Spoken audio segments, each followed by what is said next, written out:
એની ભક્તિ જબરી છે ને એના માટે હું મેલડી જબરી છું. આ કળિયુગમાં મારી સાચી ઓળખ હોય તો અમૃતની જોગમાં આ મેલડી છું.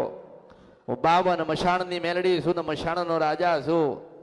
પણ જ્યારે જ્યારે યાદ કરો, જ્યારે જ્યારે પુકાર કરો, જ્યારે જ્યારે તમારા જીવનમાં દુઃખ આવે ને ત્યારે પહેરાયેલી માળા, તમને આપેલી માળા, તમારા ગળામાં રહેલી માળા, તમારી પાસે રહેલી માળા પકડીને યાદ કરજો અને પાછી એ માળામાંથી નીકળીને ના તમારું કરી જવું ને કામ તો મારું નામ મેલડી નહીં.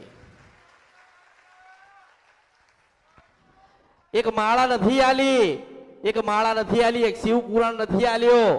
એક માળા એના માટે આપી શકે જ્યારે જ્યારે દુઃખ પડે ને ત્યારે ત્યારે હૃદય લગાવીને મને યાદ કરજો. જેને જેને હૃદયથી લગાવીને યાદ કરીને પાછી આવીશું મેલડી છું આ કળિયુગમાં.